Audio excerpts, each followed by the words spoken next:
Shalom, Israel. It's that time again.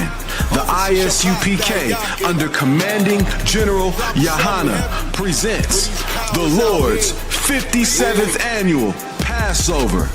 That's right, the Lord's 57th Annual Passover, April 4th, 2026, in Houston, Texas. All Black, Hispanics, and Native Americans are commanded to observe the Lord's Passover. This will be the biggest Passover to date. You do not want to miss this. Fresh lamb, fresh wine, and bitter herbs as commanded by the Most High. Only $200 per person, ages 17 and up. The biggest event of the year. There is only one Passover, and it's under Commanding General Yahana. See you there, Israel. Shalom. Nobody else there to compare to. Train for war, men of war, and war like apparel. Prefer our leaders, can't get between us. Watch where you stepping.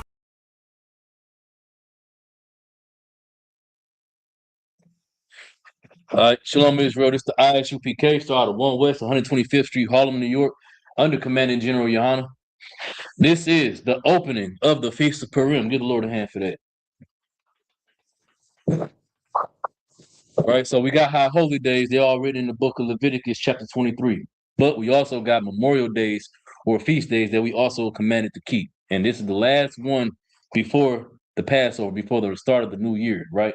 God. So a little bit about the book of Esther we're about to read is a story about a sister who used her power, used her wealth and her position in society to help fix her people, to redeem her people from the situations that they was in, the potential death that they was facing, right? Even at the hands of adversity, even at the hands of the risk of potentially losing her own life. You know what I'm saying? Before I start, do we got any questions in the room? Nah, sir. Everybody, Tawab, if you got any questions online, put them in the chat and I answer them. If not, if everybody Tawab, let's go ahead and get started reading the book of Esther, chapter 1 and verse 1. Nakashaf, you reading first. Okay. All right, this Esther verse 9. No, chapter 1 and verse 1. This Esther verse 1 and verse 1. Chapter 1 and verse 1. Someone across this. All right, this Esther chapter 1 and verse 1. Mm-hmm. Now it came to pass in the days of Ahasuerus. Ahasuerus, this is Ahasuerus, which reigned from India even unto Ethiopia, over 107 provinces. So this man had power. He was over 127 provinces, right? He had his hand was reached far. Keep going. That in those days, when the king Ahasuerus sat on the throne of his kingdom, which was in Shushan. Palace. In the 3rd year of his reign, he made a feast unto his princes and his servants, the power of Persia and Media. The nobles and princes of his the provinces, being before him. So he decided he was going to host a feast, basically, his own feast day for the people who he shared his power with. Keep going.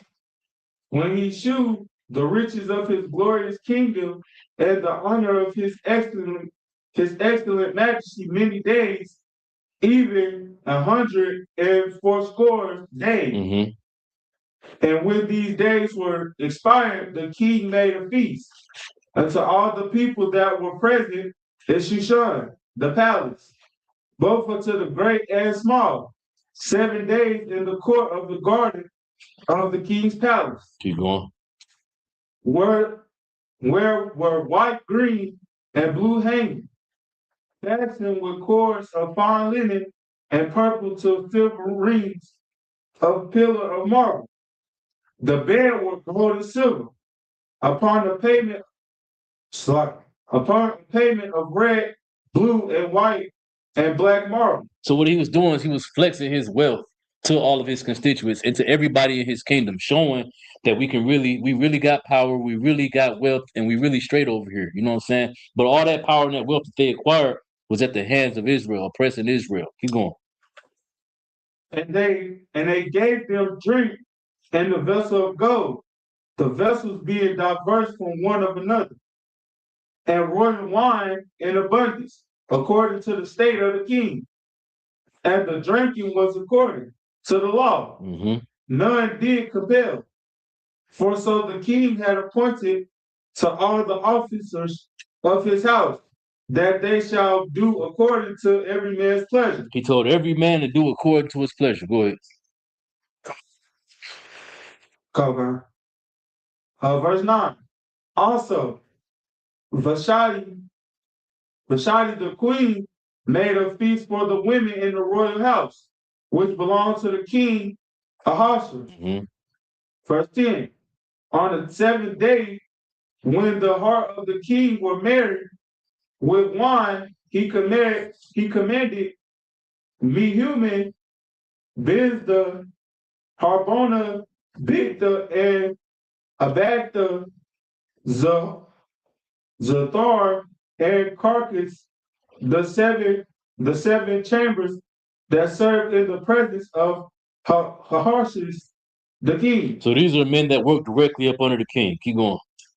To bring Vashti the queen before the king with the crown royal, to shew the people and the princes her beauty. So he wanted to show off his queen in front of all of his men that was under him, right? The ones that worked directly under him. He got to flex all his wealth and all his riches.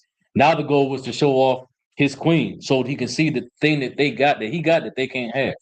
Just to flex. Keep going. For she was fair to look on.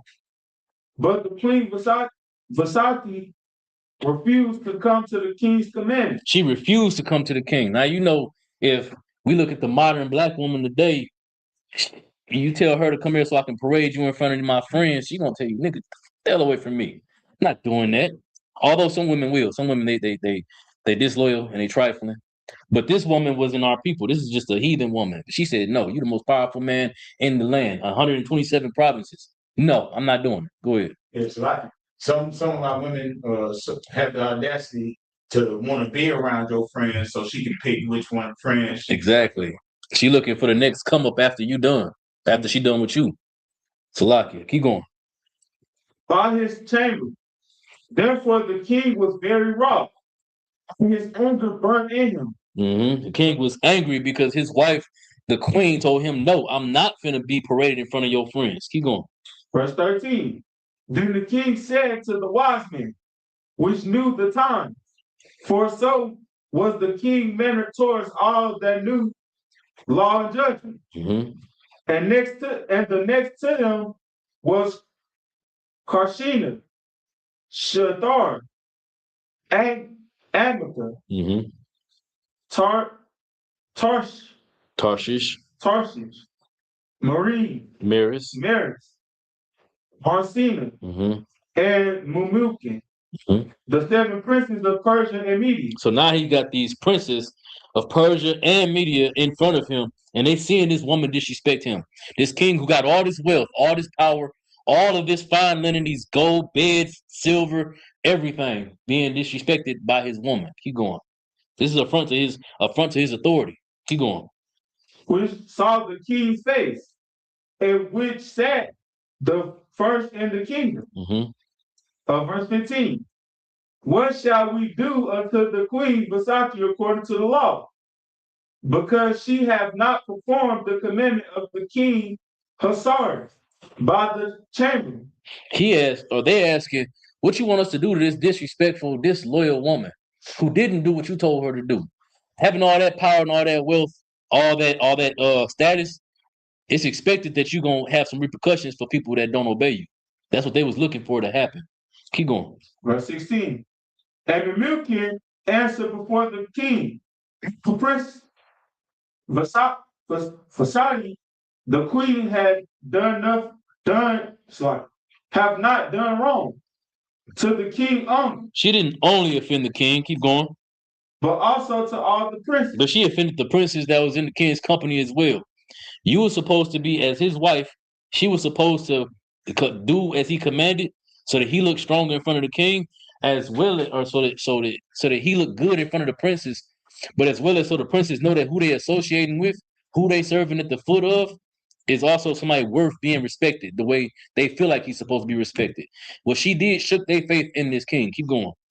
And to all the people that are in the provinces of the king Ashar. And it also shook the faith of the people that's supposed to be serving him, his citizens, his civilians in his kingdom. Keep going.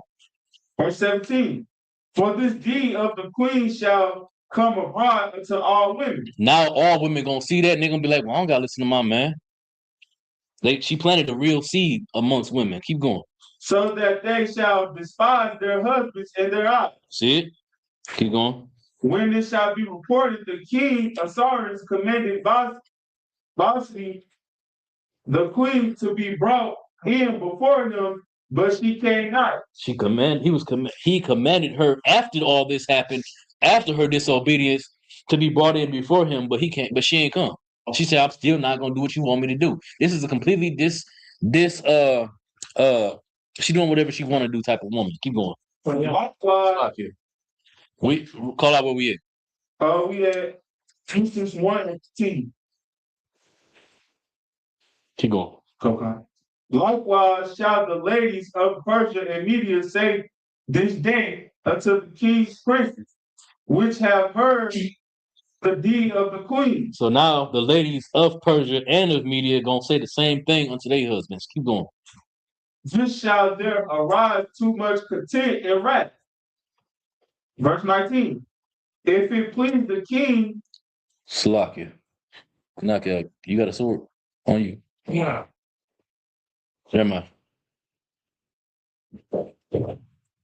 Somebody pick up for him. Parag, you pick up for him until he get there.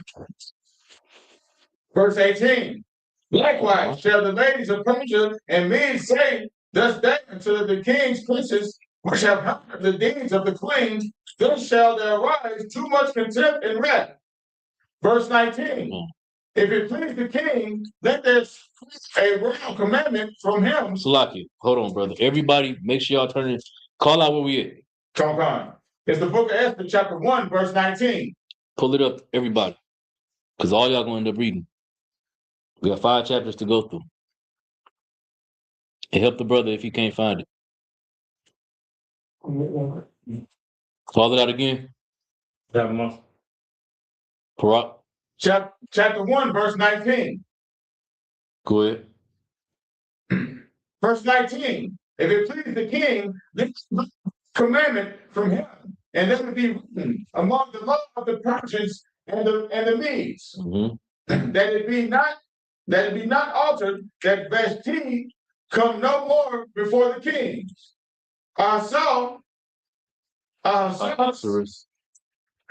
And let the king give her royal estate unto another that is better than she. So now the decree is coming out. The men that's under him are trying to convince the king that we need to go ahead and give her seat of authority to a woman that deserves it, woman that's going to be obedient to the king and that's going to do what he wants. She don't need to be summoned to the king no more. Is what the men under him is saying.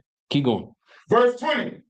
And when the king decree, which he shall be published throughout all his empire, for it is great. All the wives shall give to their husbands honor. This decree is going to demand that all wives, period, in the Persian and Medes Empire are going to give honor to their husbands. From the queen all the way down to the poorest woman. You're not going to dishonor your husband. He say you come here, you're going to come here. He tell you that you're going to be paraded in front of his friends, you're going to be paraded in front of his friends. That was the decree. Keep going. Both and small. Verse 21. And the same pleased the king and the princes. And the king did according to the words of Memucan? Okay. So they went ahead and did what the king agreed, and they all did what the king, what his men under him said we should move forward on. Keep going. Just gave advice. Go ahead. 22. For he listened to the king, and to every province according to the writings thereof, and to every people to do which that every man should be should bear rule in his own house. He said that all men should bear rule in their house over their women, have control over them and everything in their house. There won't be no more disobedience because of the way he was disobeyed. His men, his men was really the backbone for him because he didn't stand up and say this on his own. He was weak. But keep going. And that it should be published according to the language and every people. Mm-hmm. Chapter 2, verse, the book of Acts, chapter 2, verse 1. After these things, when the book of the king to Cyrus was appeased, he remembered Vashti He remembered his queen. Keep going. and what she had done, and what was decreed against her. All of these decrees were specifically against her. Keep going. Verse 2. Then said the king's servant that ministered to him, there be 50 young virgins sought for the king. Now, a virgin is not a woman who didn't have sex. A virgin is a woman who is of marriageable age. She done had her flower, and now she's ready to start courting brothers, right? She's able to have children. Keep going. Verse 3. And the king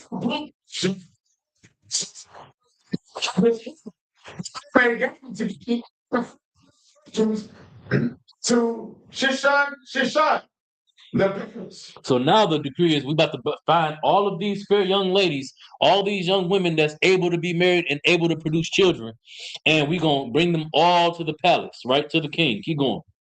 Come on. To the house of the women and to the custody of Hegel, the king's chamberlain, keeper of the women, and let their things be purification be unto them. So he said, let their things for purification be given unto them. Meaning, if you know about the law, whenever Israel went to war and we took women from other nations, obviously our sisters, but they was Hellenized. You know what I'm saying? They living amongst the heathen. We took our sisters back from them, but we had to prune their nails, trim their hair. A lot of the heathen did that same culture. Historically, if you read throughout the history, a lot of the heathen did the exact same thing. They copied what we would do whenever we captured our women back, except they would do it with all women because they didn't have laws against heathen sleeping with heathen women. You know what I'm saying? From their perspective. So they was doing the same thing. Bring them to us and make them go through the whole ritual of purification, meaning prune their nails, cut their hair, put them in a potato sack, and humble them. You know what I'm saying? So that whenever it's time for the king to pick, they start over from a clean slate. Imagine you got a piece of paper that's been doodled all over, right? And then you're going to erase everything off of it. Now it's a brand new sheet of paper. That's what they're doing. They're making the women new, cleaning them up, and preparing them to be taken to the king's chamber. You know what I'm saying? To be indoctrinated with his culture. Keep going. Verse 4. And with the king be queen instead of Vashti. And the thing pleased the king, and he did so. So the king liked what they was proposing. They said, we're going to bring these women to you. They're going to be great. They're going to be sexy, young. They ain't had no man, or they ain't got no man, or whatever. And we're going to make them prepared for you to go ahead and mold them into what you want to be. Because your queen wasn't that.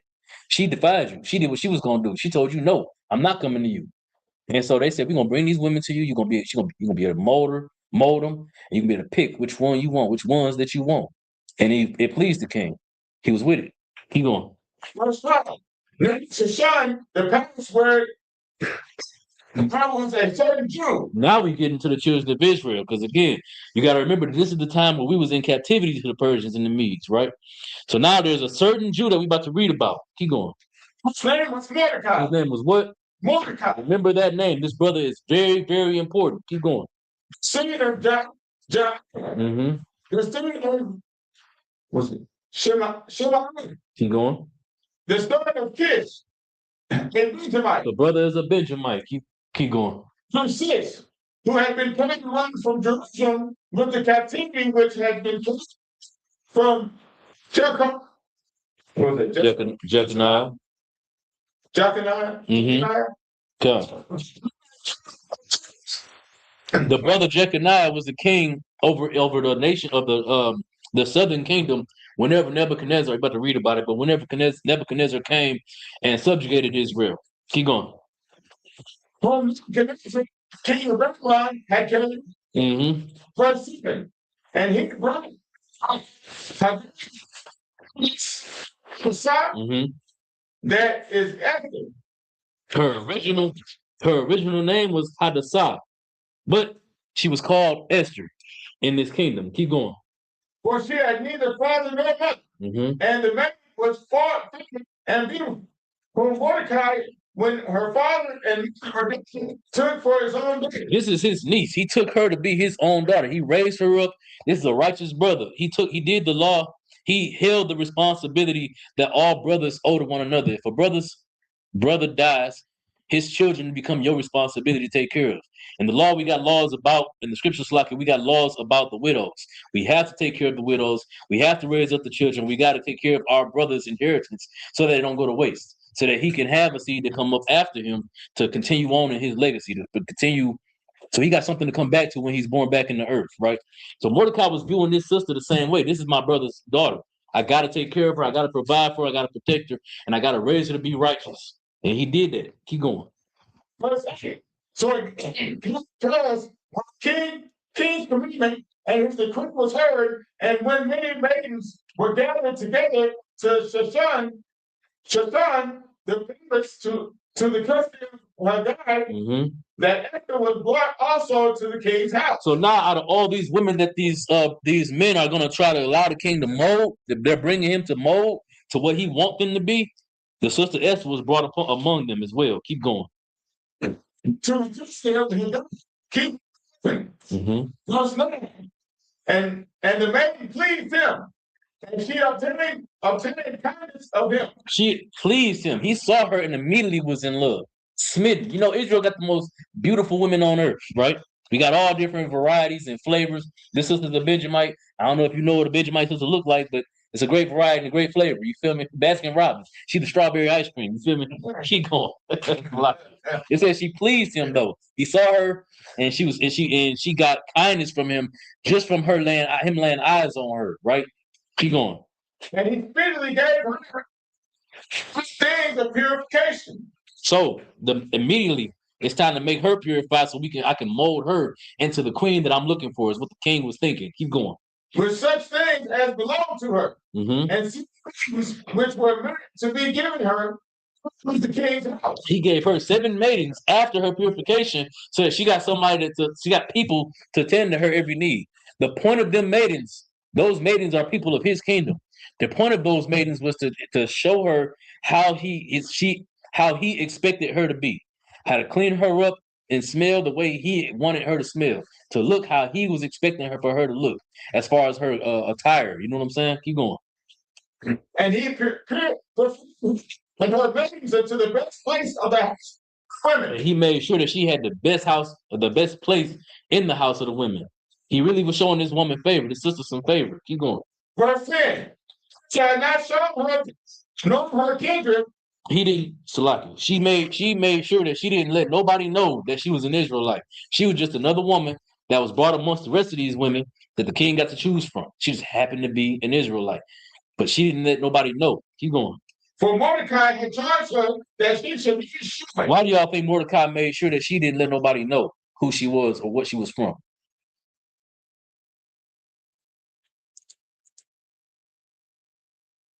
Go ahead. So they wouldn't use that against her? What you mean? Like, for her being, since she was in captivity, or since she was an Israelite in captivity, they'll try to use like her laws against her try to use her to get them to her people. No. Anybody else got an answer? Go ahead.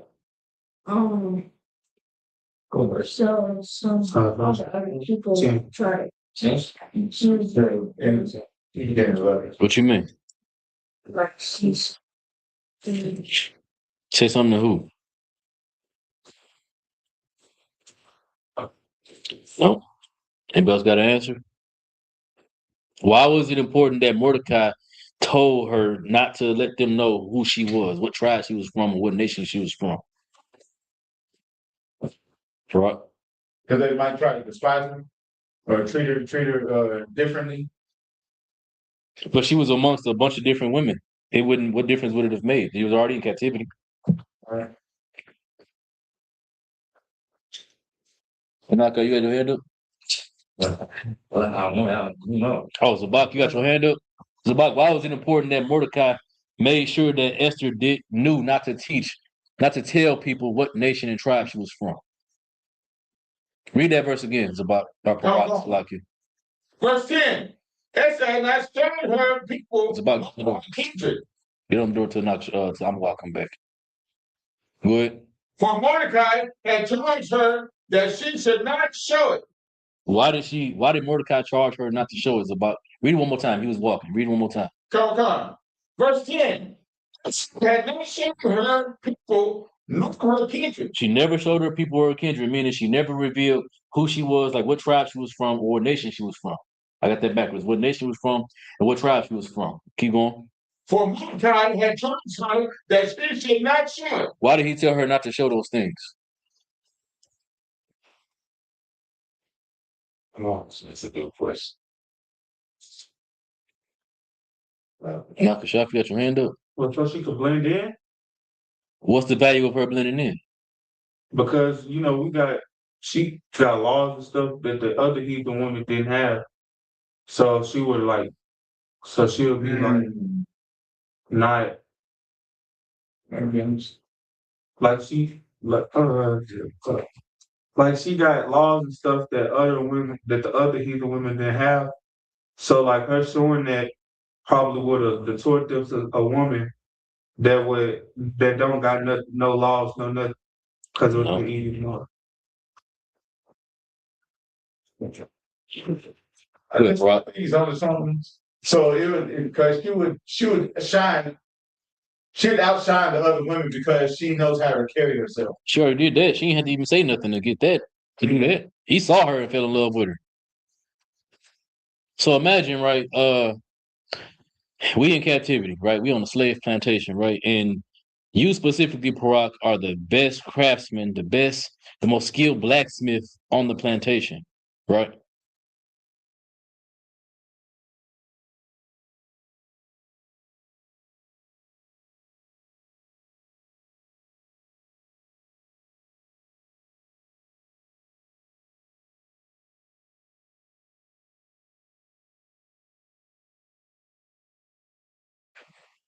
Slaki, y'all, we had technical difficulty. Go ahead, Parak. I got it. So she can show favor towards her people. Exactly. And she can use her influence to help her people. So it'll look like she just helped people. Do y'all see that? Do y'all understand? Zabak? You don't understand? So the reason why it was important for Mordecai to tell her not to tell nobody who she was, the goal was for her to become the queen, be the king's wife. Show him that he can trust you and he gonna give you power. With that power, what you supposed to do with that power for your people? That's the question, Lil. You're supposed to go. If your people are slaves, and you got a chance to bring peace and wealth and prosperity to your people, to give them peace, to loosen the chains of slavery, what are you supposed to do? You're supposed to use that power for that, right? Exactly. And that's what the whole point of Mordecai saying, no, don't tell nobody who you are. Don't let nobody know what your lineage is, what tribe you're from, because once you get to the seat of power, you'll be able to use that power to free those slaves that they don't care about. They don't know that you one of them. All the king knows is that you a beautiful woman and he wants you, and he willing to do whatever it takes to have you. If he willing to do whatever it takes to have you, why not use that opportunity to free your people? If you with the lottery right now, us in here, you get $1 billion. What are we supposed to do with that? Help our people. Exactly. It's the exact same principle. We're supposed to help our people. Keep going. Who's reading? Bro, you gonna finish the chapter and then you're gonna go read again, Nakashaf. Verse 11. And Mordecai walked for the court of the woman's house to know how Esther did, and we should recover her. The brother was so invested, he made sure that he got up out of his bed every day to go check on her. He sees that she got in the house, she got favor. He needs to keep monitoring the situation. He trained her up well, but he still made a point to be there. So she knew that this ain't, I'm just using you so my suffering can be better. I need to make sure that you still safe while you're doing this. I need to make sure you got counsel to lean on. So if he try to try something that you don't know how to respond to, we didn't prepare for, I'm here to give you counsel. He was doing the role of a father. Give me that in the pocket for Kanaka where it says a father loses sleep for the daughter. It's in Ecclesiasticus. I want to say 40 something, but I might be wrong. I know it's in Ecclesiasticus though. I'm paraphrasing. It talks about how a father loses sleep for the daughter. Go ahead. Ecclesiastes chapter 42 and verse 9. What? The father walking for the daughter. It's like waking for the daughter. This brother literally is waking up for his surrogate daughter. Keep going. When no man knoweth. Mm-hmm. And the care for her taketh away sleep. And his care for her takes away his sleep. He cares about this sister's well-being because he's raising her for his brother. But he's raising her also so that she could feel a purpose for the whole nation because they're in captivity. Keep going. When she is young, lest she pass away the flower of her age. Mm-hmm. And being married, lest she should be hated. And he need to make sure that she's loved when she's married to this king. That it? All right, let's go back to Slakia, Barak. Come. And what should become of her? Verse 12. Now when every turn was come to go into the king's Ahasuerus. Mm-hmm. To them she had been 12 months, according to the manner of the women. She had been with him for 12 months, right? She was doing, it's about to explain it, but she was going through her purification. Since we in, where we at? We don't know, 12. First, what chapter? Ezra chapter 2 and verse 12 is where we are. So you can follow along. But, so she had been going through her purification cycle for 12 months, a whole year, right? Keep going. According to the manner of the women. For so were the days of the purifications accomplished, to wit, 6 months with oil and myrrh, Mm-hmm. and 6 months with sweet odors, and with other things for the purifying of the women. Right. So again, she went through the whole 12 months, the whole year of her purification cycle, so that she could be prepared. So they could be prepared to be molded by the king. Again, all of this is so the king can get a woman that listens to him. That was the whole plan. Keep going. Verse 13. Thus this came and remained unto the king. Whatsoever she was given to her to go with her out of the house of the women unto the king's house. Verse 14. And in the evening she went, and on the morrow she returned into the second house of the women, Mm-hmm. to the country of Shaashgaz, Mm-hmm. the king's chamberlain, which the concubines, she came into the king no more, except the king's delight in her, and that she were called by name. Right. So until she was summoned, she didn't get allowed to come back to the king. Keep going. Verse 15.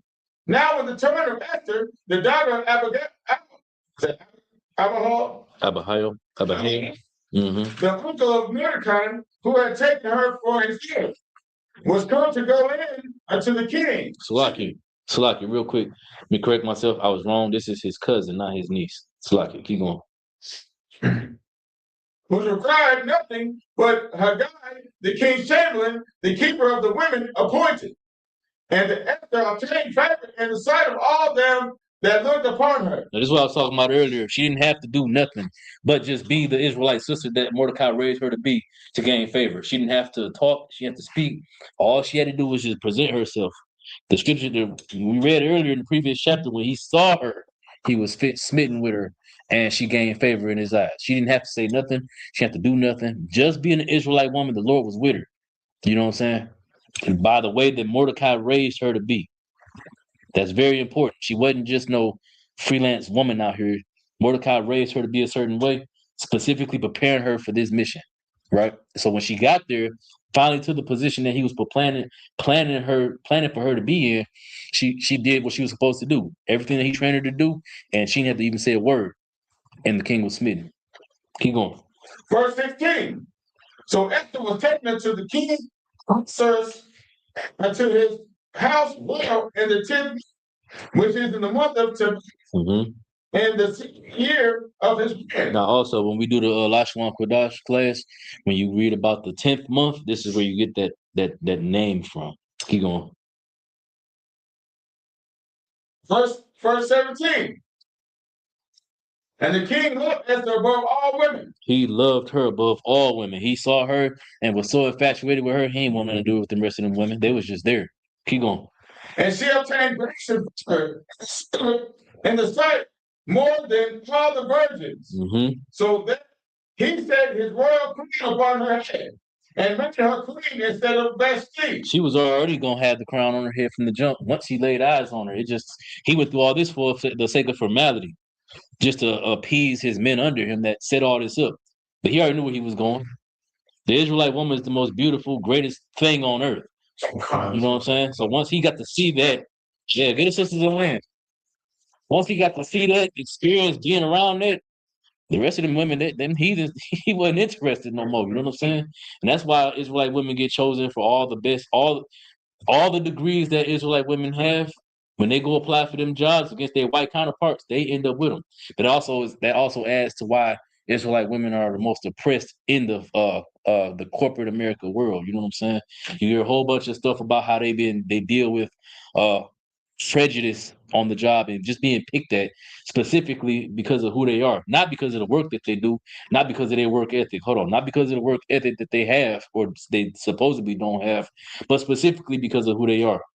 I done seen countless times Black and Hispanic women going to jobs and they doing a damn good job, but somewhere along the way, a white man or a white woman, specifically a white woman, will find something to complain about. To find somewhere where she can accuse that sister of not doing her job well enough. Go ahead, bro. And plus they sexual harassment That too. on jobs. That too. That's why the workplace is really a dangerous place for our sisters. But because of captivity, they have to do the jobs.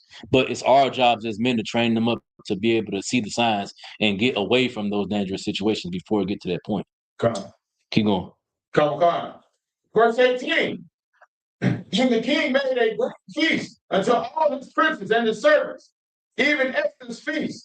And he made a relief to the provinces and gave gifts according to the state of the king. Verse 19. And when the virgins were gathered together the second time, then Mordecai sat in the king's gate. Verse 20. So this time Mordecai is in the king's gate, meaning he's among the rest of the people, the civilians that's coming to speak to see the king. Keep going. Verse 19. And when the virgins were gathered together and the second time, then Mordecai sat in the king's gate. Verse 20. After had not yet showed her kindred nor her people. She followed the mission. She still ain't showed who she was, what nation she was from, or what tribe she was from. Right? Keep going. As Mordecai had charged. For Esther did the commandment Mordecai, like as when she was brought up with him. He taught her from when she was brought up with him. Since he was raising her, this is the mission, this is the goal. Don't stray from it. And she held on to that the whole way through. Keep going. Verse 21. In those days, while Mordecai sat in the king's gate, two of the king's chamberlains, Bigthan and Teresh of those which keep the door, are what? They was angry. Keep going. And sought to lay hands on the king at Ahasuerus. Verse 22. So, real quick. These are two of the king's underlings. These are his men. They was angry with him and was ready to put hands on him. Keep going. Verse 22. And the thing was known to Mordecai, who told it to Esther to the queen. And Esther certified the king thereof in Mordecai's name. Now, why was it important that this all happened? What are we seeing right here? Go ahead, young man. You had your hand. You raising your hand. I saw you. That the king's men went to put hands on the king. And then what we see happen after that? Read again. It's about our Parak. Slack it, brother. I don't mean to. Read again, Parak. Okay. You see. Verse 21. Verse 21. And While Mordecai stayed at the king's gate, two of the king's chamberlains, Bigthan and Teresh, of those which kept the door, were wroth, and sought to lay hands on the king and Ahasuerus. So they sought to lay hands on the king. They was angry. These are his men. They was angry with him, and they sought to put hands on him. Read the next verse. Verse 22. And the king was known to Mordecai. Slap. Read it again. Verse 22. And the thing. Stop. Stop. What thing is that, young man? What is the thing? Thing is What the last verse just say? What's about to happen? What the men trying to do to the king? play hands on it. So that's the thing, right? Keep going. And it was known to Mordecai, who told it to Esther the queen. Now, Mordecai is Esther's cousin, the one who raised her, right? And he found out this is about to happen to the king. And he told it to Esther, the queen, right? Why do you think that's important? Why do you think it's important that all that happened?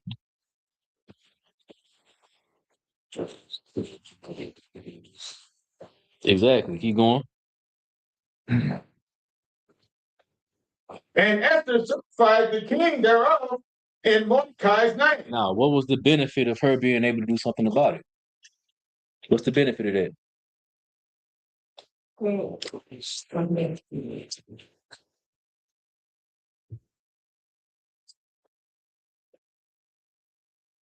Somebody trying to hurt your brother, and then you go and tell your brother, and your brother is able to defend himself. What's the benefit of you being able to do that, though?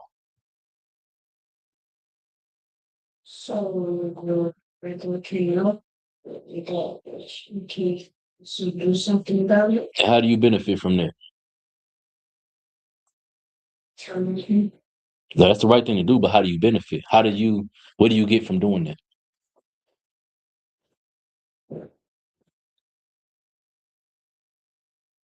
and just said like for some people trying to do everything must have told you that. Right? But say somebody want to hurt one of your brothers, right? And then you tell your brothers about what's about to happen. Your brother's about to die, but you told him. What do you? What if it was you? What if they were a plan scheming against you and your brother told you about it? How would you feel about that brother? I feel like I should stay away from him. But he warned you. When you gain, wouldn't you trust him? You would gain his trust from that? Go ahead, Salai. Any other brother want to answer the question? Go ahead. So it sounds a lot on Mordecai. Like get him under the king's like, okay, you help me, you help me. But it don't say that he told the king. It don't say that she Well- told the king that Mordecai did it. She just did it because Mordecai told her to do it. I thought it was just Esther certified, In his name. yeah. Right? She did it in his name. But what is the benefit of that? Where does Esther gain? What is who? Say it again. The king like put more trust in her. Exactly. Give yourself a hand, man. That's do you understand what that said? You understand what he just said? By telling the king what was about to happen, Esther got way more trust from the king, which means she got more power with the king. She got more sway, more control over the fate of her people now. You get what I'm saying? Now, if somebody was trying to come on alive one of your brothers, or somebody was trying to come on alive you, and the brother come and tell you what's about to happen, now you're gonna trust that brother a lot more now because he let you know, right? That's the same thing that was just happening right there. Keep going. Verse 23. And when the inquisition was made of the matter, it was found out, for they were both hanged on a tree. You see, the king was able to defend himself, and he hung them on a tree. Keep going. And it was written in the book of the Chronicles before the And king. you can read about that in the book of Chronicles. All right, let me get another reader. Who? Nakashaf? No. Mamashla.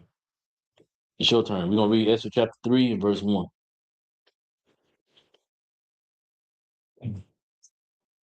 Esther chapter 3, verse 1. After these things did the king Ahasuerus promote Haman, the son of Hammedatha, Mhm. the Agagite. Right? So this is Haman, right? Now we're about to read about arguably the most hatingest nigga in the Bible, Salakia. The most hatingest man in the Bible. I'm talking about, imagine you got ops and learn in young brother terms. Imagine you got ops. Now imagine the ops that just he can't even stand the fact that you breathing. And he gonna do everything he can to stop you from breathing. This is a hater. You feel me? You woke up today, the sun was shining. He's mad because the sun shining in your room. You got sunlight rays hitting your face as you wake up. He's hating on that. He's mad about that. This is the world's biggest hater. You feel me?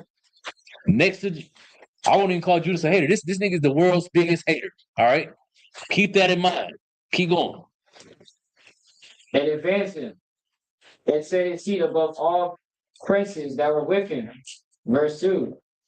And all the king's servants that were in the king's gate bowed and Reverenced reverenced Haman.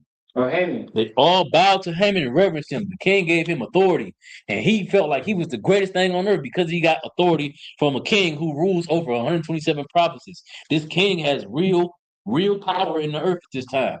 His kingdom they already the ruling superpower. Imagine the state of Israel ruling all the earth now.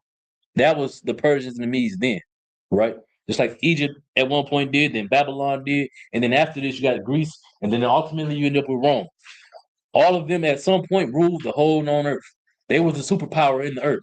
That's what this king represents. He gave Haman authority. So Haman felt like he couldn't be touched. He was he was him. Keep going. And reverenced Haman, for the king had so commanded concerning him. Salaki. So like where we at? Call it out. Yeah. Yeah, I'm getting my phone to pull it. Esther chapter 3, verse 2. Start from the top of that chapter or that verse. I mean, Salaki. And all the king's servants that were Salaki. Make sure the sister there first. yeah. Lie. You said Esther 3 too? God, I got it. And all the king's servants that were in the king's gate bowed and reverenced Haman, for the king has so commanded concerning him. Mhm. But Mordecai bowed not, nor did him reverence. Now keep that in mind. Mordecai is the one person out of everybody who was in the king's gate. Remember, Mordecai was amongst the civilians to come and see this man Haman, get all this power from the king. And everybody bowed to him except for Mordecai. That's gonna become very, very important. Keep going. That's the plot of the side plot of the whole movie now. Keep going. Verse 3. The king's servants which were in the king's gate said unto Mordecai, why transgressest thou the king's commandment? He said, why are you transgressing the king's commandment? The king commanded that all of us are to bow to this man, to Haman, and you ain't bowed to him. Why? Keep going. Verse 4. Now it came to pass that they spake daily unto him, and he hearkened not unto them. So for days they kept coming to him and asking him, "What's going on? Why are you not bowing to the king or to the king's appointed man, unto Haman? Why do you not bow to this man?" Keep going. This is for days they doing this. They questioning this. Keep And going. they told Haman to see whether Mordecai's matter would stand, for he had told them that he was a Jew. He told them what? For he had told them that he was a Jew. He told them that he was an Israelite. Now, what you were saying before about him revealing who he was and getting treated a certain way, now that comes into play. Before it didn't matter because Esther was already chosen by the king. But now we're talking about her husband, Mordecai. Him being a Jew and having the nerve to defy who the king chose to be anointed, that was a problem. And Haman couldn't stand for that. Keep going. Verse 5. And when Haman saw that Mordecai bowed not, nor did him reverence, then was Haman full of wrath. You got to understand, at this point, Israel, they damn near slaves. This man had the nerve to not bow to me. I'm the number 2 to the most powerful man on earth right now. And you ain't gonna bow to me? Keep going. Verse 6. And he thought scorn to lay hands on Mordecai alone. And he thought to kill Mordecai. It's like unalive Mordecai. Keep going. For they had showed him the people of Mordecai. Wherefore Haman sought to destroy all the Jews that were throughout the whole kingdom of Ahasuerus, Keep going. even the people of Mordecai. Now, because Mordecai wouldn't bow to him, now it's not just about, I need you to bow to me. I need you to bow to me, or I'm going to unalive you and all of your people. Right? Who got an apocrypha in here? I need, where is it? Second Maccabees, or is it First Maccabees 7? Give me the story about, what's the brother name? Not Mattathias. Who you trying to go? The old brother who wouldn't eat the unclean meat or even pretend to eat the unclean meat to show the brothers under him and the people that was after him how to serve the Lord regardless of whatever happened. What's his name? It's in the Apocrypha.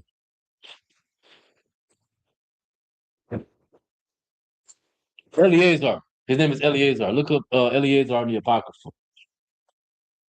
It's chapter 7. It's I believe it's Second Maccabees chapter 7. But this is important though. Who was reading? Mamashla, reread that verse again until the brothers find it. Verse 6. And he thought to scorn to lay hands on Mordecai alone, for they had showed him the people of Mordecai. Wherefore Haman sought to destroy all the Jews that were throughout the whole kingdom of Ahasuerus, even the people of Mordecai. He wanted to kill all the people of Mordecai. Did one of y'all find that verse? Or the story I'm talking about? If not, I'll paraphrase it. I'm just paraphrase it for time's sake, right? So in that story about Eleazar, it's a story about a brother. He was an older brother, and he refused to eat swine's flesh, or it says unclean meat specifically. And the heathen, or it's like the heathen told him, it said, at least pretend to eat it. If you don't, the king gonna unalive you. And that brother was willing to throw his whole life away to show the next generation that we not ever gonna bend the knee to the heathen, right? Mordecai was on the same stuff. Mordecai was willing to die if he had to for his people. He raised up Esther for a purpose. The purpose was so that Esther could be the saving grace for his people, even if it meant the expense of his own life. We're gonna read that. Keep reading, Mamash. I really want you to read that for y'all, man. Thursday, I'm gonna get that story. One of y'all got that? You got it? Go ahead. The book of Maccabees, chapter 6, verse 18. Eleazar, one of the principal scribes, an aged man, and of the well-favored countenance, was constrained to open his mouth and to eat swine's flesh. He refused. This is an older brother who set out. He was set on a path, and he wasn't going to stray from it. He was going to serve the Most High, and he was going to be an example to his people on what it really means to serve the Lord, no matter what. And he wasn't coming up off of it. Keep going. Verse 19. What he chose to die gloriously. He chose what? To die gloriously. He'd rather die gloriously than serve the heathen, than to bend the knee to the heathen. Keep going. Than to live slave with such abomination. See? Speaking forth. And it came of his own accord to the torment. Verse 20. As it behooved them to come that are resolute to stand out against such things as are not lawful for love of life. It didn't matter. So like it didn't matter for love of life. The love of life obviously meaning the desire not to die. That don't matter. I'm not gonna put this unclean meat in my mouth. I'm not doing it because the Lord commanded that we don't do it. This is his mindset. Keep going. Verse 21. Call out where you at. Call out where you at so brothers can follow. That's right. Maccabees chapter 6, verse 21. But they that had You young brothers need to be paying attention. Don't go to sleep. When you hear the verses come out, follow. Pay attention. Call it out again. Khan. The book of 2 Maccabees, chapter 6, verse 21. All Akim and Aquab had. To all Akim and Aquab had. So you say to come in. Come. You're a man old, you need help. He don't have an apocrypha. And how's he gonna follow? Do we have an apocrypha in here? Oh, praise God. Look out for him. Paying attention. Not attention for no reason. Got them out. Even if you have to share somebody body. It's just class. Is everybody there? Young men, I'm talking to you, the troopers. Young men, are you there? I only heard one response. Right, y'all, make sure every one of them is where you're at before we start teaching. Come. Barak, call out where we at again. Khan. The book of 2 Maccabees, chapter 6, verse 21. All y'all got cell phones. Are all y'all there? Khan. Young men? Shabashwan, help the brother get there. Khan. Priests, Here's a pocket form right here. y'all priests help these young brothers out. Try down there. So I'm watching you there. Y'all two share.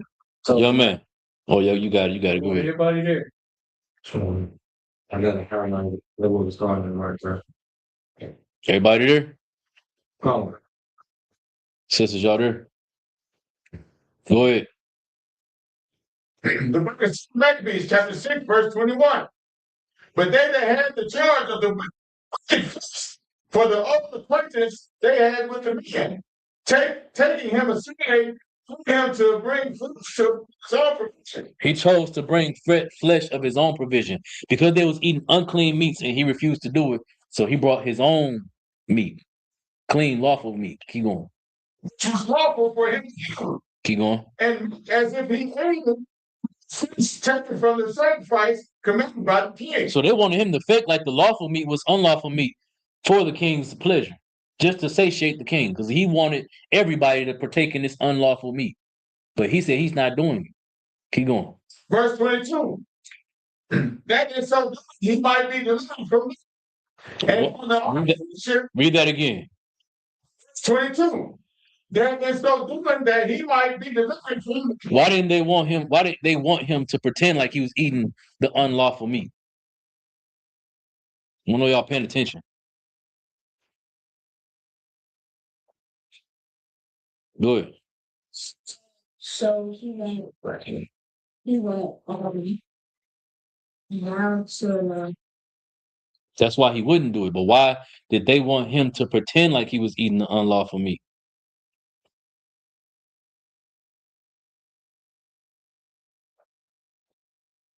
Read it again. Come. Verse 22. That is so he might be delivered from me. Why didn't he want to? Why did they want him to pretend like he was eating the unlawful meat? Give him a hand. So he wouldn't die. That exact same thing right there. That same spirit is the exact same spirit that Mordecai had. Even though he wanted, Haman wanted Mordecai to bend the knee, Mordecai wouldn't bend the knee. He didn't care about facing death. He didn't care about the threat. And the same thing is true about Eleazar. Keep going. Come. And for the old friendship with them find favor. Mm-hmm. Verse 23. But he began to consider discreetly, and as became his age, and the excellency of his ancient years. For the honor of his great head, whereunto he was come, and his most honest education from a child, or rather the holy law made and given by God. Therefore, he answered accordingly. All of what he just read was saying that because he was raised this way, he wasn't going to stray from the way he was raised. As a children that's raised by brothers in this truth, you're not supposed to stray from the truth. No matter what threats, whatever potential gain that you might get from it, you don't never stray from the truth.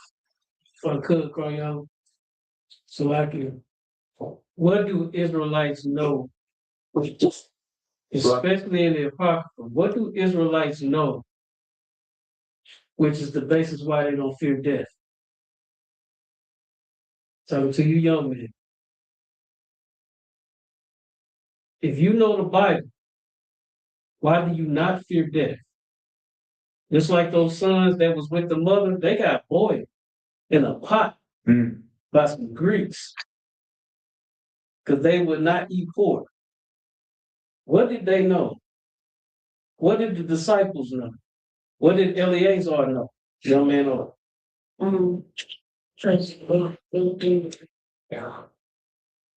here's what I'm gonna give y'all this. Because you have to understand this, and you'll always see this in the Bible. Brothers and sisters that understand the Bible know that you'll be back. Do y'all understand what he just said? What does that mean, young man? Give him a hand.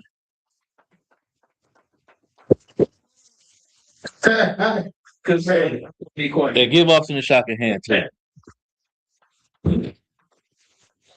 He gonna bring out the scholar in y'all. You feel me?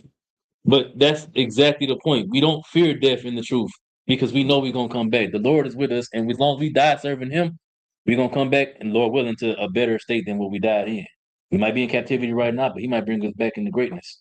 You know what I'm saying? Because we stayed the path, we stayed the way. You know what I'm saying? Everything you're doing in this truth now is for the crown that you're gonna get later on. Where we at? Keep going. Who read? Go ahead. And when they pray, Luke 24, how becoming not a and aim to this physical persons might be. These are being forced 40 years, were now going to a strange religion.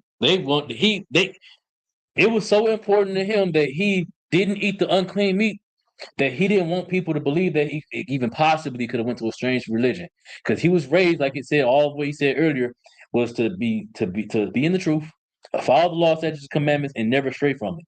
And he, in his old years, till the day he died, decided that I'm not going to stray from that path, and I don't want people to ever think that I did. Is what he's saying. Imagine you know how to be in the truth forever, right? So long. How long? 40 years now? About 40 years? And then he just up and just leave. Up and just leave the truth. Could you even wrap your mind around that? Exactly. And he would never do that because he would never want us to even think that he forsook what he was taught, that he just spent 40 years teaching all of us. That's the same thing with Eleazar right here. When y'all had your hand up, go ahead. Because he was saying that he didn't want the younger men to see him at such an old age. Because exactly like you were saying, it probably deter them to leave the truth or to eat swine's flesh. He made an example. Exactly. He was what we call a martyr. He's gonna say that. Keep reading. We got to get back to Esther. Come on. Verse 25. And so they through my hypocrisy and desire to live a little time and a moment longer should be deceived by me. And I get a strain to my old age. Real quick. Read that first part of that again. Come. Verse 25. And so they, through my hypocrisy and desire to live a little time and a moment longer, should be deceived by me. His desire was to not be a hypocrite in front of his people. If he was a hypocrite in front of his people, he would become a what? This is really for the officers. Go ahead, Parag. He'll become a liar, a bad example. That, but what else? Let's start with an S. A sin. No.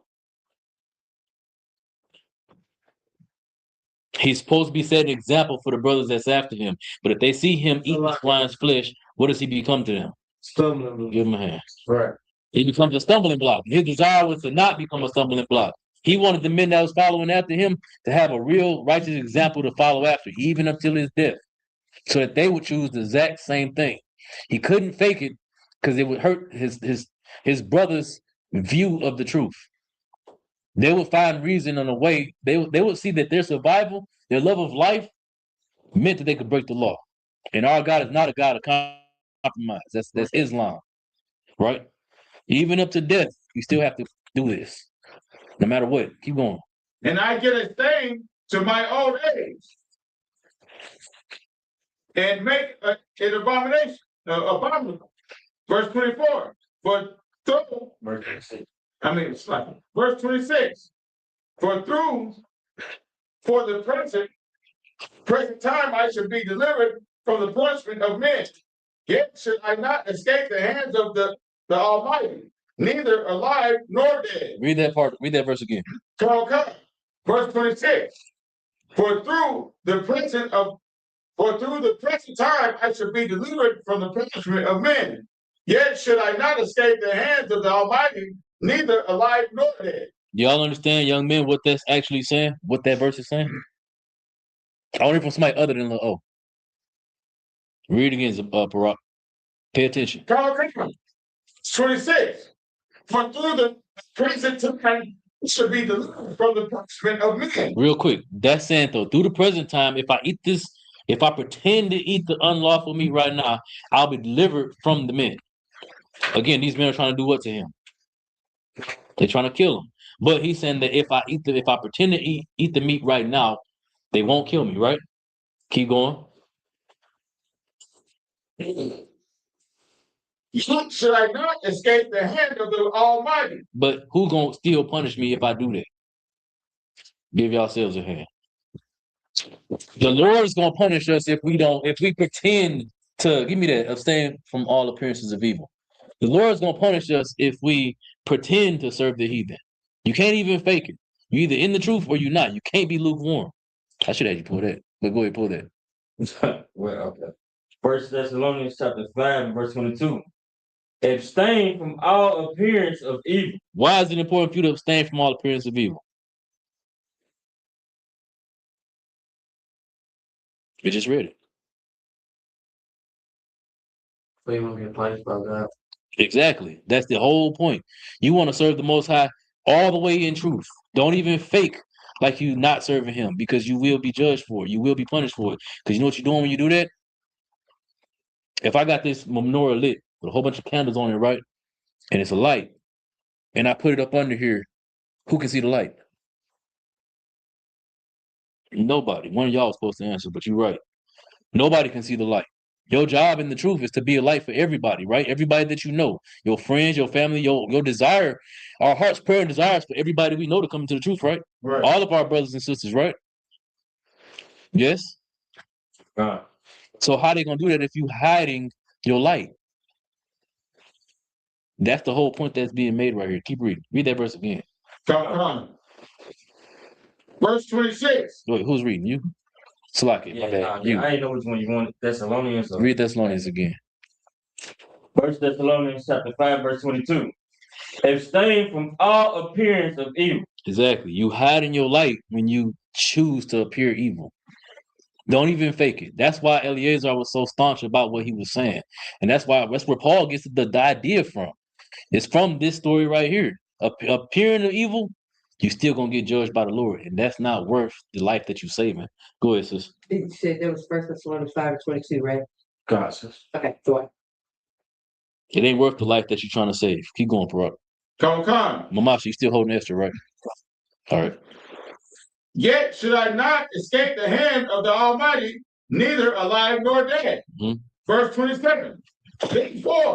Wherefore now, manfully changing his life, I will shew myself such one as my age required. He's going to show himself as one whose age requires. Nashak is our camp leader. He's spiritually the oldest brother in the school in Nashville, right? Would you imagine him eating pork? Could you imagine it? Let's say he did it, and you knew him in school. Y'all, you a young man. Y'all. And y'all see hypocrisy in him. Y'all gonna stay here? You gonna stay here? You gonna stay here, else? Why? You said it bad. Exactly. Let's drop this. Give him a hand. Give him a hand. Y'all in class, I see. All right, let's go back to Esther. We gotta wrap this up. We run out of time. Salaki. We still got 2 more chapters. Yeah, we gotta read through 5. Esther chapter 3, verse 7. And the Oh, yeah, I can watch what. Akim and Akwaki in heaven. In the first month, that is, the month Nisan, in the 12th year of the king Ahasuerus, they cast her, that is, the lot, before Haman from day to day, and from month. Salaki, hold on. Sign Christ. You know where you're looking? Esther chapter 3, verse Tell- 8. Show them where you're pointing. Point to where you need to be looking. Yeah. Yeah. You got it?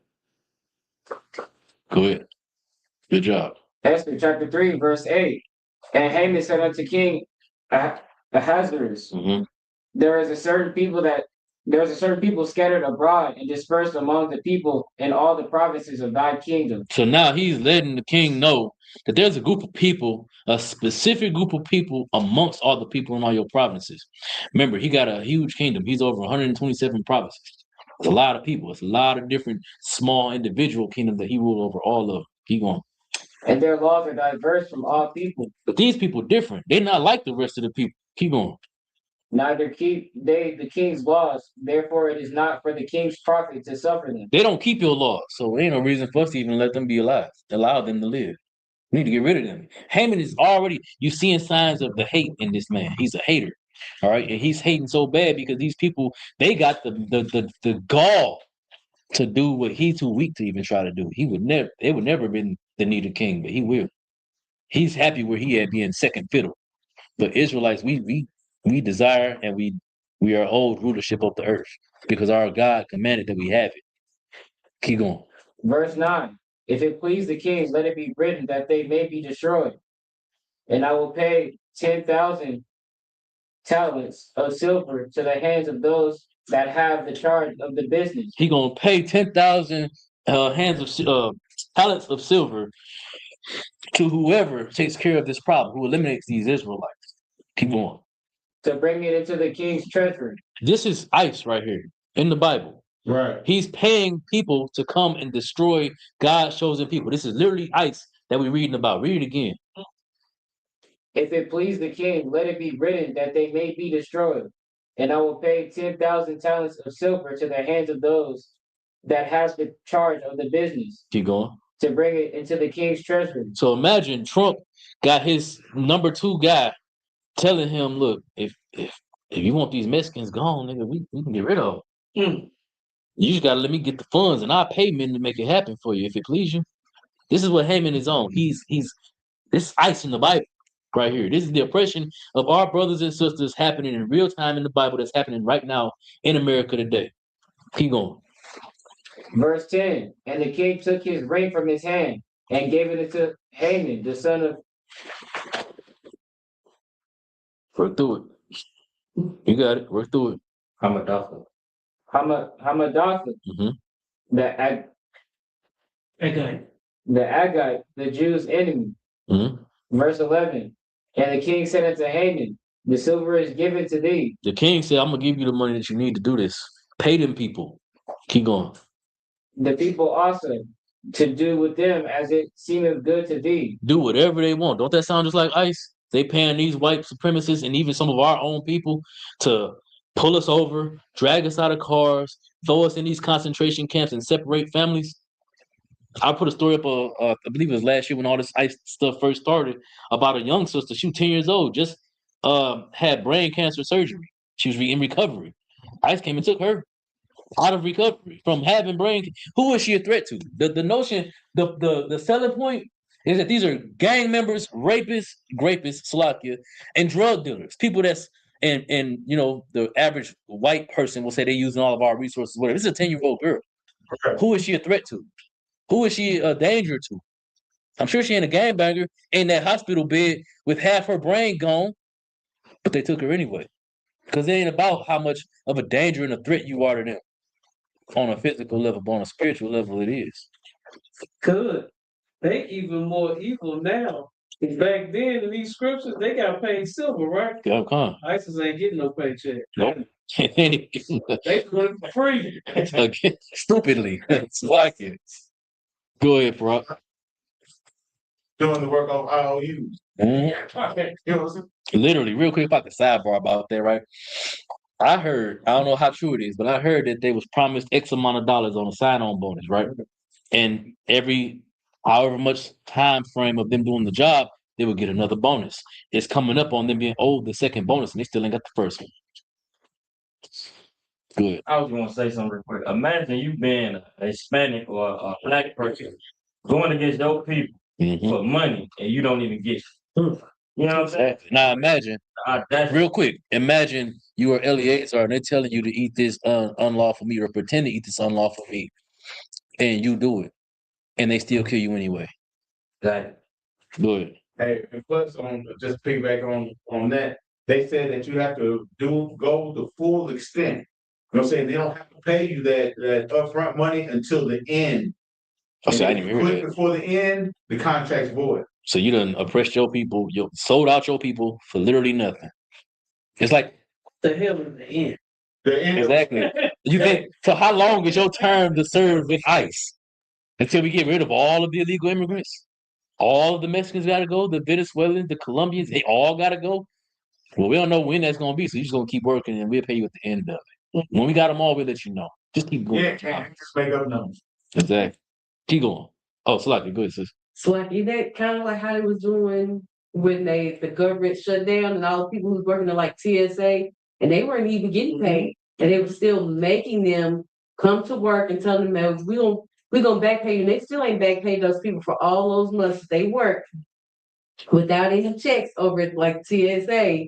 And now they just paying them for what they're working now, but all that stuff they still owe them from when the government was shut down. Exactly. We're seeing a trend here, right? We're seeing America abuse the faith of the people's and the people's faith in the government.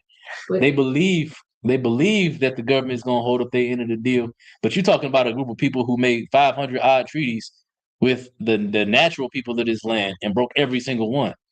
And now you're gonna go work for them and expect and you one of us. That's what make it worse. Like with the white people, I understand they what's the word naivety. I understand them being stupid blind to the fact.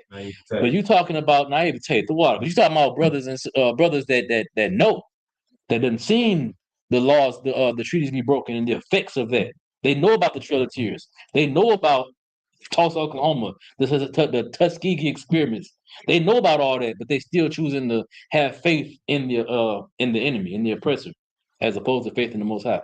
There's a precept on that, but we ain't gonna pull it. When y'all had y'all hand it, go ahead. So like I was about to say, all it took was throwing money in their face. Exactly.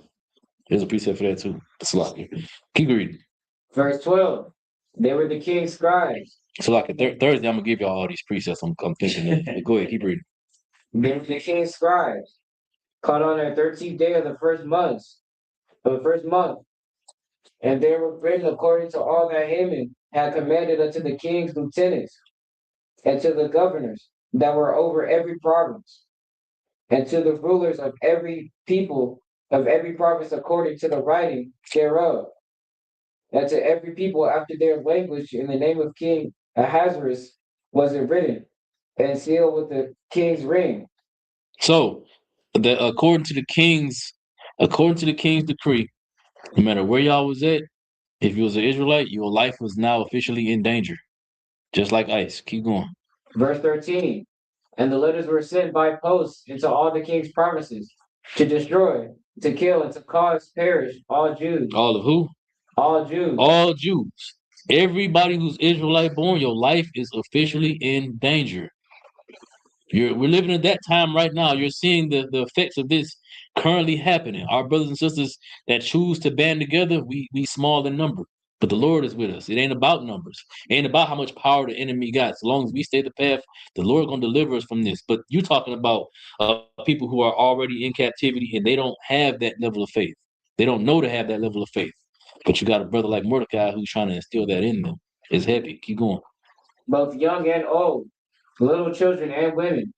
And one day, even upon the 13th day of the 12th month, which is the month Adar, and to take the spoil of them for a prey. Mm-hmm. Verse 14, the copy of the writing for a commandment to be given in every province was published unto all people, So now it's an official law. Keep going.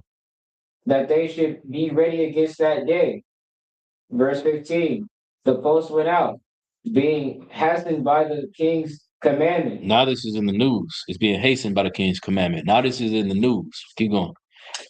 It's all over social media now. Keep going. And the decree was given in Shushan, the palace. And the king and Haman sat down to drink, but the city Shushan was perplexed. The people in the city was perplexed. Y'all know. Give me the definition perplexed. Oh. Okay, you already on it. Go ahead. I got the definition of perplexity. I need perplexed. Okay.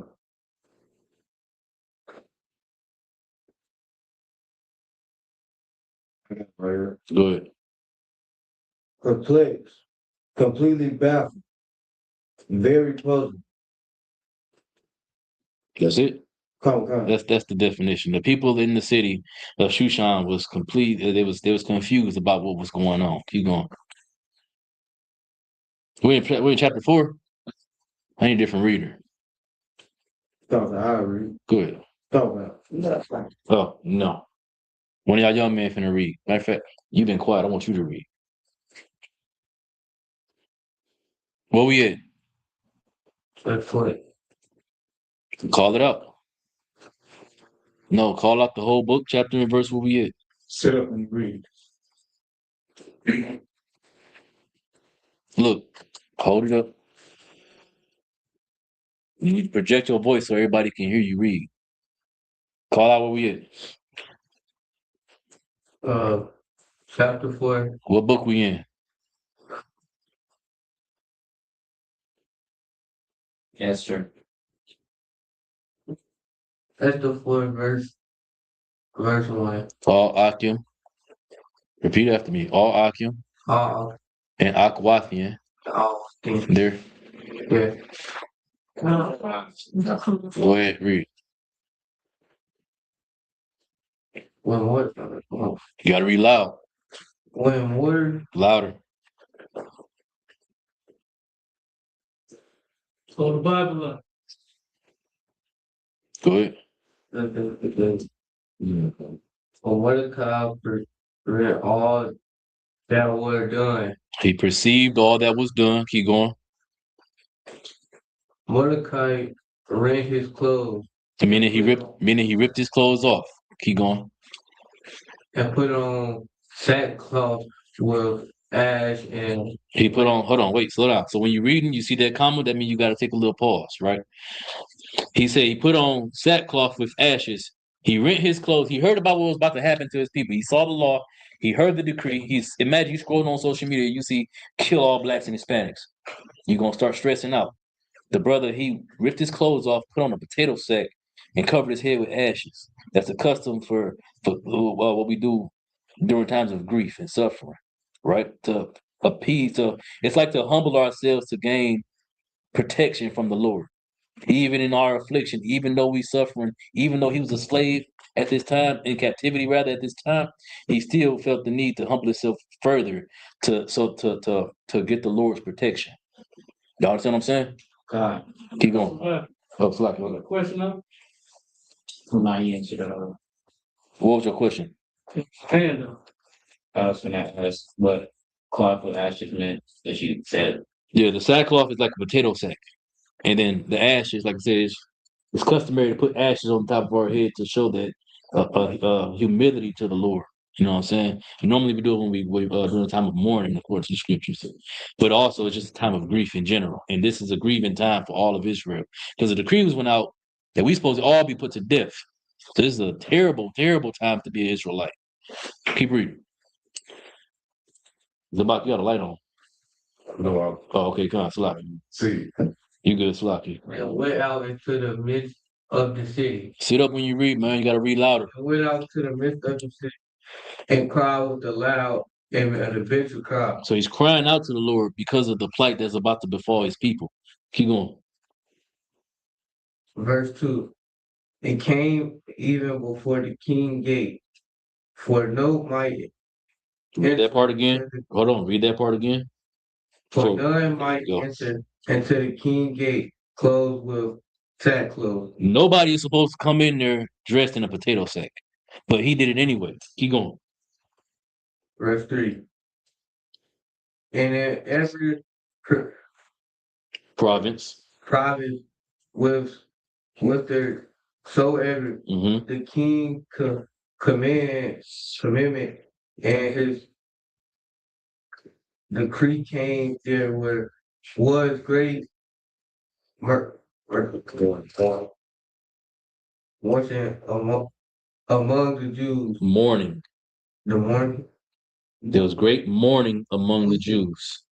great mourning among the Jews. Meaning, so all the Israelites was they was stressed and they was in fear because they knew that a decree from the king came out, basically a law from the king came out saying that all of us are about to die. They're actively hunting us down. Keep going.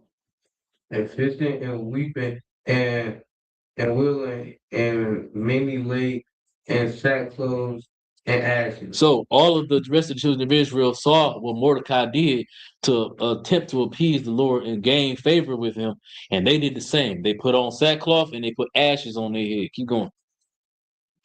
So Esther. Esther made and her Chamberlain came and told it her. They came and told her what was going on. Right? Keep going. Then was the queen Exceedingly. grieved I mean, she was very, very grieved. Why was she grieved? Why was Esther grieving? because that was her baby. Exactly. Keep going. Good enough. And she sent remnants to close Mordecai Mm-hmm. and to take away his sackcloth from him. So she found out that Mordecai was doing this, that he ripped off his clothes and put on this potato sack. And so she sent him clothes to take the sackcloth away from him. She didn't want him to put herself on a public display like that. She had respect for the man that raised her. Right. Regardless of what the plight was, it hurt her to see him that way. Keep going. But he received it not. But he wouldn't take it. This is where I was making the comparison to him and Eleazar. Because Eleazar wouldn't eat the unclean meat. He wouldn't pretend to do it, even at the cost of his life. Mordecai was on the same spiritual level. You know what I'm saying? He was going to wear the sackcloth and he was going to be an example for his people. This is how we appease the Lord, how we appeal to him. We got to humble ourselves. And no matter what they want to do, no matter who wants to stop it, we cannot stop it. You in this truth, especially if you're young, no matter what your people around you say, your classmates, the people that call themselves your friends, no matter what they say about the life that you live and the changes that you make to your life, you got to stay the path. You're going to suffer.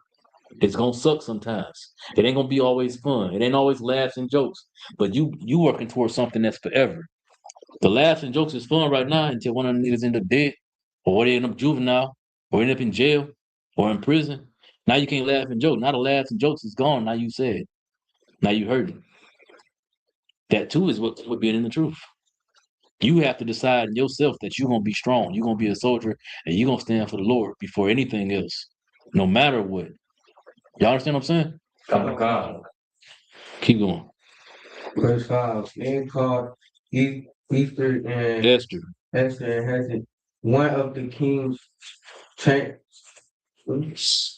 chamberlain who he had appointed to attend upon her, Mm-hmm. and gave him a commandment A commandment. to Mordecai to know what it was and why it was. Keep going.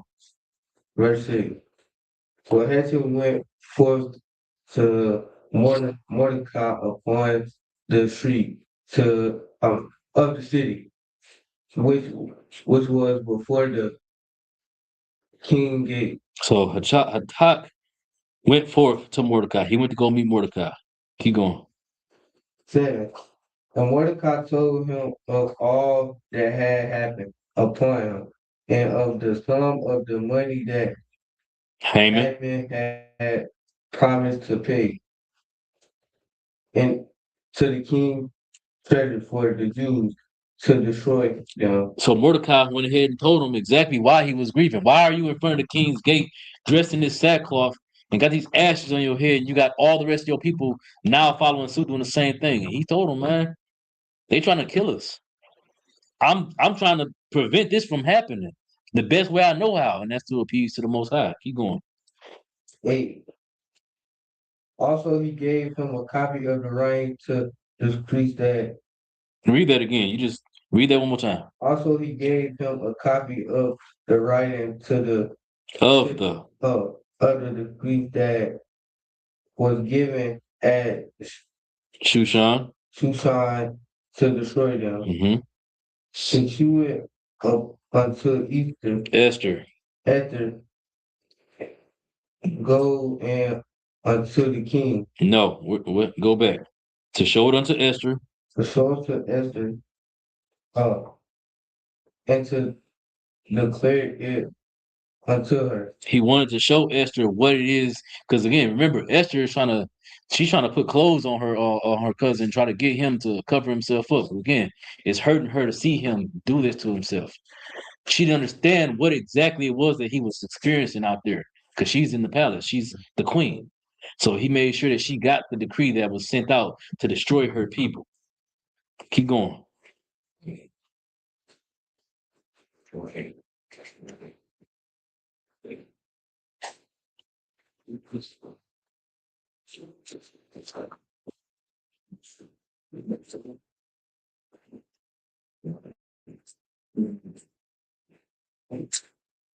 Also, he gave him the copy of the writing of the decree that was given at the Shushan to destroy them, to shoot it unto each Esther, and disgrace it unto her. And to what? And to declare it unto her. Keep going. And to change her. And to charge. To charge her that she should go and unto the king. Mm-hmm. To make supplication unto him. To make supplication unto him, meaning to attempt to appease him. Keep going. And to make request before him for her people. Now we're seeing Esther realize the mission. She's attempting to realize the entire mission that Mordecai raised her up to achieve, to protect and free her, ultimately free her people from this bondage that they under. But now her people is in a way more dire situation than she even understood to begin with. They're talking about unaliving all of her people. Now she sees this. Now the job is on her to try to stop this from happening, to change the king's mind. Keep going. 10. Again. You're on 9. 9. And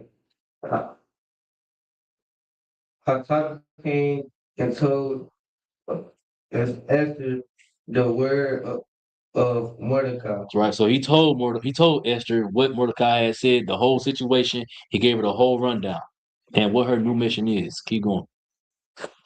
And Esther spoke unto Hatak and gave him commandments to Mordecai. So now Esther responded and gave orders to Mordecai on what to do. Keep going. All the king's servants, servants and the people of the king promises. Do know that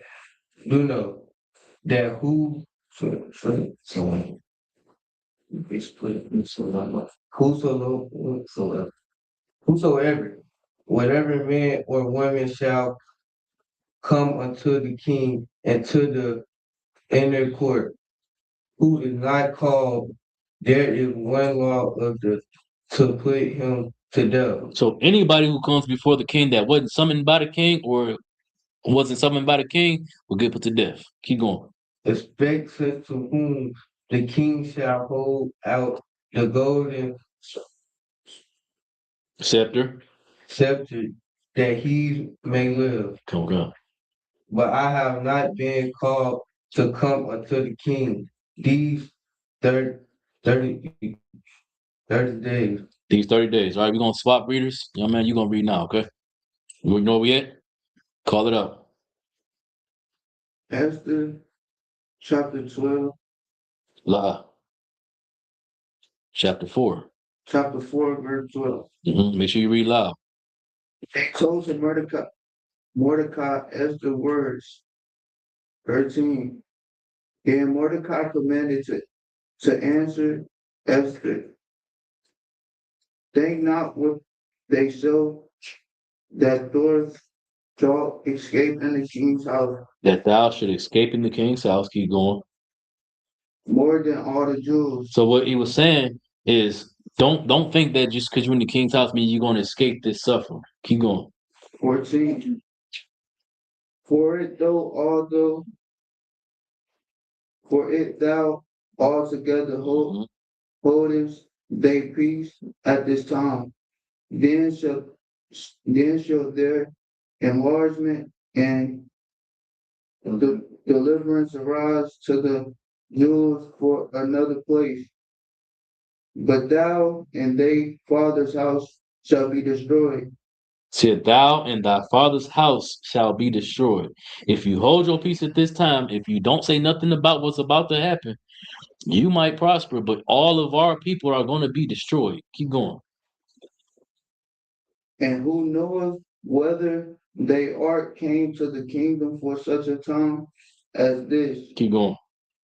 Come to the kingdom for such a time as this.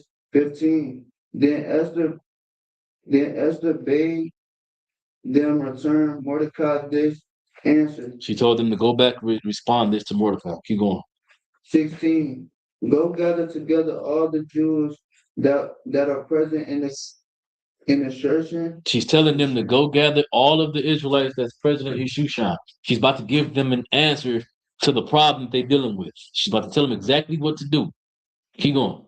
And fast ye for me. She said, what? And fast ye for me. She said to fast. Now, customarily, whenever we face affliction, not only do we put a potato sack on and put ashes on our head, but we also fast. We fully afflict ourselves to gain favor and protection from the Lord, especially when we've been doing wrong. We don't have a right to, what's the opposite of humility? Pride. We don't have a right to pride. We have to be full blown humble. You've been messing up. You want the Lord to have favor and to have mercy on you. You got to humble yourself as low as possible. And that's what she's telling them to do. Keep going. And neither eat nor drink 3 days, night nor day. Mm-hmm. I also and my maidens will fast likewise. And see now she's saying that not only am I asking y'all to do this to fast like this, I'm gonna fast with y'all. We together are gonna fast. And a thing that I've been pushing on my social media, it comes straight from the Bible. We are strong because we together. Because she has this potential, this position of power and authority in this kingdom, and this example to all the rest of her people who know she's an Israelite. She's showing that even though y'all doing it, I'm not above y'all. Even though I'm in the king's palace, I'm gonna do this with y'all. She's giving them spiritual strength. She's helping them develop spiritual strength. She's giving them example. Keep going. And so I will go into the king, which is not according to the law, and I will, and if I perish, I perish. You read it again. She said, now real quick, the law says anybody who comes to the king and he don't point his scepter at you, you flat out getting put to death. She said, I'm gonna come to the king and what? And if I perish, I perish. And if I perish, I perish. So this is a sign that Mordecai raised her the right way. The same way Mordecai was about his people fasting and begging the Lord for mercy and favor and protection during this time. She got the exact same spirit. If I die, I die. I'm doing it for y'all. That's why I was trained. That's why I was raised to reach this position in this kingdom so that I can protect y'all. That's our job in the truth. We're doing this work so that our people out there, them people down there with them motorcycles that take up the whole parking lot and inconvenience people that could potentially come in here, we're doing this for them. And they don't even appreciate it. They don't know that we're doing it for them. But that's our job in here. This is what you signed up for when you started coming to class. It's to be a martyr for your people, to sacrifice your time, your Saturdays, even some of your money, so that you can help fix your people. Even if it's just 1 or 2 out of the whole 100 that be down there. It don't matter. And that's what she was on. Keep going. Verse 17. So Mordecai went into his way, and did according all that Easter is commanded him. According to all that Esther commanded him. Who got the announcements? I got him. Anybody got any questions about what we read so far today? We're going to finish the rest of it tomorrow. Young man, what is the point of what Esther's mission is? So far, based on all we read, I want one of y'all young men to tell me. No, young men. I want one of y'all to tell me, what is the point of Esther's mission? Why? Cause the king is trying to steal him. Give him the horn. That's the point. Esther, and also, Esther is a great example to all the sisters in Israel as well. She had status, wealth, power, and favor with the man that rules the land. And instead of being selfish and thinking about the bag and thinking about the weave and the nails and all that crap, she was focused on her people. There's 2 ways that you can be a sister. You can be selfish, or you can care about your people above everything else. Right. When you care about your people above everything else, you see what came to her: all the wealth and all the riches. She didn't have to get on OnlyFans. She didn't have to go to what they had called a Grove back then and strip for favor. You know what I'm saying? She had none of that. She was raised righteous, and she stayed the path of righteousness, and the Lord put her in position to have everything else. But she also, I would say, but she also had the spirit to be willing to sacrifice all of that for the sake of serving God, to do the will of the Father that sent her to do the job. So go ahead, sir. If I could, like Commander Junior Muhammad always teach us, Esther understood that she had to listen to the wisdom of her Ottawa, man that was in charge of her.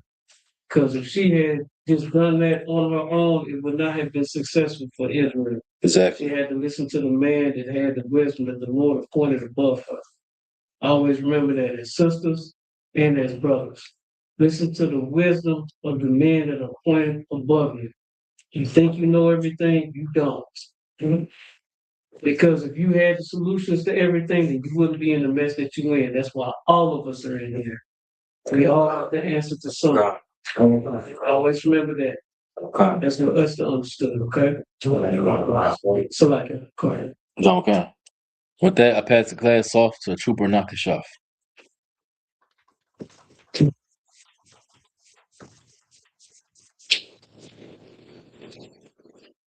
Who has it on hand? I do. Good, come on. You got it. You got it.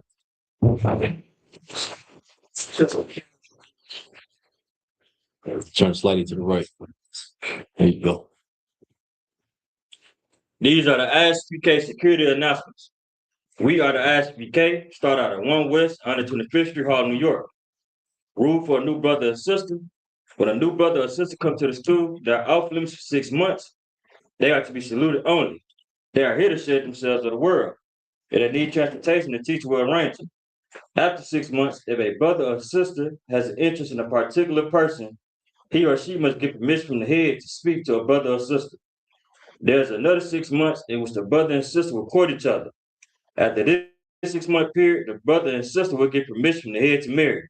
Tithes, which is a commandment, found in the book of Numbers, chapter 18, verse 21, and the book of Malachi, chapter 3, verses 8 to 10. It means 10th in the Hebrew, ma'asra, 10% of every penny of any increase the Lord gives you. Give to treasury department or teacher.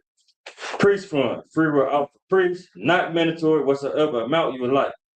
Upcoming holy convocations. Passover. The Passover on April 4th. On April 4th, 2026. If anyone wants to be a trooper in the school, start wearing all black, boot, shirt, pants, headband, and scarf. That in the Israel module.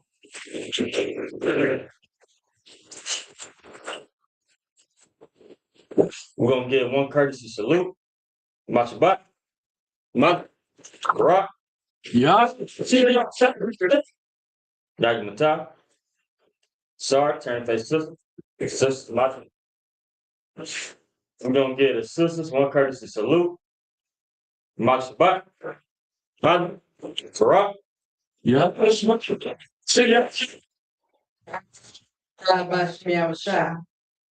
Daddy Matah. Star. Glasses mixed.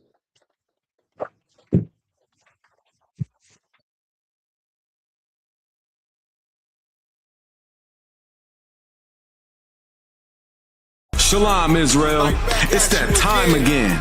The ISUPK, under Commanding General Yahana, presents the Lord's 57th Annual Passover. That's right, the Lord's 57th Annual Passover, April 4th, 2026, in Houston, Texas. All Black, Hispanics, and Native Americans are commanded to observe the Lord's Passover. This will be the biggest Passover to date. You do not want to miss this. Fresh lamb, fresh wine, and bitter herbs as commanded by the Most High. Only $200 per person ages 17 and up. The biggest event of the year. There is only one Passover, and it's under Commanding General Yahana. See you there, Israel. Shalom. Nobody else there to compare to. Train for war, men of war, and war like apparel. Prefer our leaders, can't get between us. Watch where you stepping.